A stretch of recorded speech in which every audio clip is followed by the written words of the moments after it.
Halo teman-teman. Selamat datang di video pembelajaran kita hari ini. Pada kesempatan kali ini, kita akan memulai petualangan seru di dunia sosiologi, yaitu dengan membahas bab 1.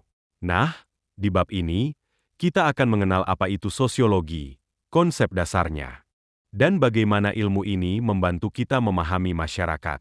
Siapkan buku catatan kalian, ya, karena ada banyak hal menarik yang bakal kita pelajari.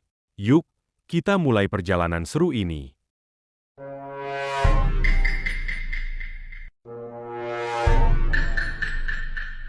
Perkenalkan, nama saya M. Sairil dari kelas 10 Cermat ingin membahas pelajaran sosiologi.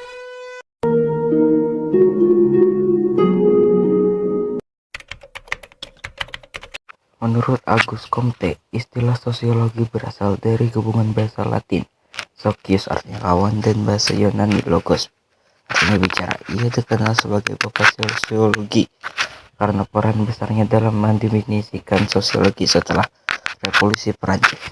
Selain Comte, Ibn Khaldun juga dikenal sebagai pelopor demikian sosiologi di Timur Tengah, terutama dalam memahami masyarakat. Lahirnya sosiologi sangat dipengaruhi oleh revolusi industri dan revolusi Perancis yang diciptakan perubahan besar dalam struktur sosial dan ekonomi masyarakat. Sosiologi di Indonesia. Meskipun sosiologi sudah lama berkembang, tokoh Indonesia tidak secara langsung mempelajari sosiologi, tetapi sudah menerapkan unsur-unsurnya di dalam ajaran mereka. Beberapa tokoh penting Kanjeng Gusti Pangeran Adigarya mengkurangi ajaran mengandung aspek sosiologi tentang hubungan antar kelompok. Ki Hajar Dewantara dianggap sebagai pelopor pendidikan nasional yang mengintegrasikan prinsip-prinsip sosiologi dalam pendidikan di taman siswa. Songkyo Kerjono dan Van Valenhen menggunakan pendekatan sosiologi untuk memahami masyarakat di Indonesia.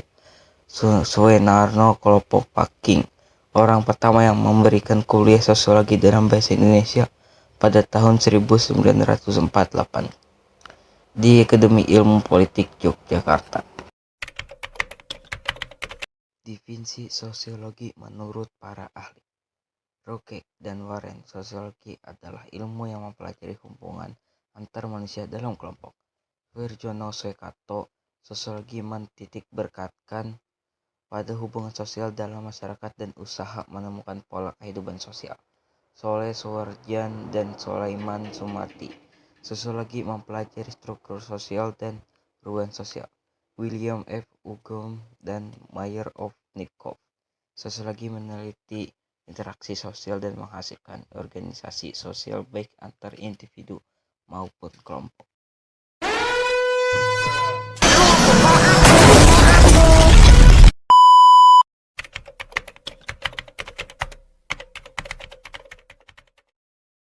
Ilmu sosiologi hadir dari rasa ingin tahu para ilmuwan yang dikembangkan melalui penelitian sehingga melahirkan banyak teori-teori yang menjelaskan berbagai gejala sosial manusia dan masyarakat. Sebagai ilmu yang berusaha menjelaskan berbagai fenomena sosial, sosiologi memiliki beberapa sifat. Di samping itu, sosiologi juga memiliki beberapa fokus kajian. Berikut akan dijelaskan mengenai sifat sosiologi dan fokus kajian sosiologi. Sosiologi memiliki beberapa sifat utama yang membedakannya sebagai ilmu sosial. Yang pertama adalah sifat empiris, artinya sosiologi didasarkan pada pengamatan langsung dan analisis fakta nyata melalui penelitian.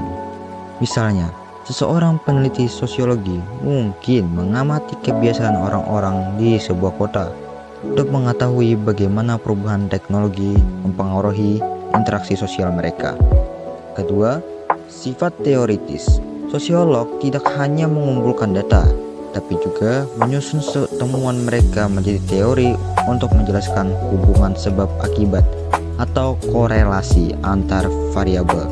Misalnya, bagaimana pengaruh pendidikan terhadap tingkat kemiskinan di suatu wilayah.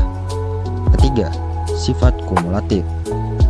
Teori sosiologi selalu berkembang mengikuti perubahan masyarakat.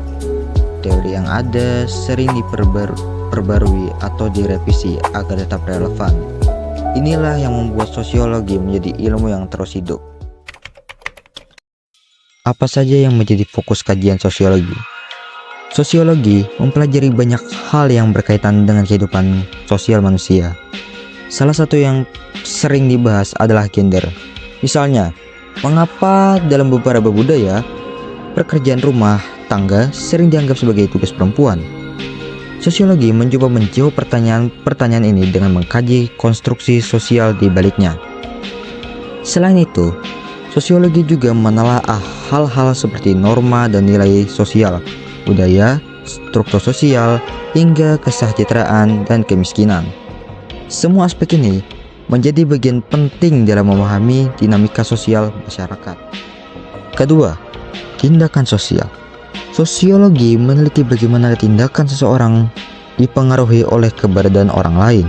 Misalnya, tindakan seseorang dalam menanam pohon bukan hanya untuk dirinya sendiri, tetapi juga untuk lingkungan yang lebih luas. Lalu, ada konsep yang namanya khayalan sosiologis, yaitu kemampuan untuk melihat hubungan antara pengalaman pribadi kita dan fenomena sosial yang ada yang lebih besar. Sebagai contoh, pengangguran mungkin bukan hanya masalah pribadi, tetapi juga terkait dengan kondisi ekonomi dan kebijakan negara.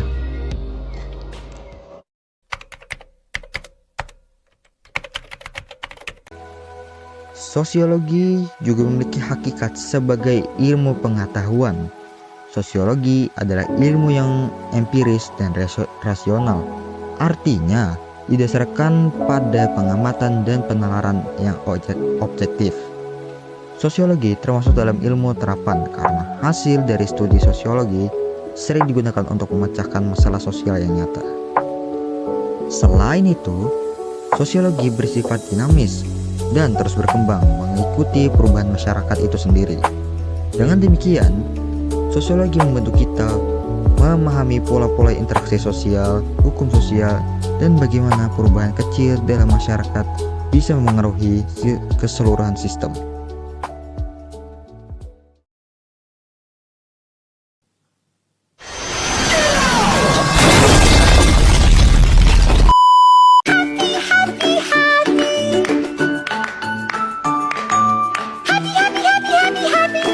Selamat siang. Perkenalkan kami dari kelompok yang terdiri dari M. Syairil dan Rehan. Kami sangat berterima kasih atas bimbingan dan dukungan dari guru kami, Ibu Sabrina, yang telah membantu kami dalam menyelesaikan tugas ini.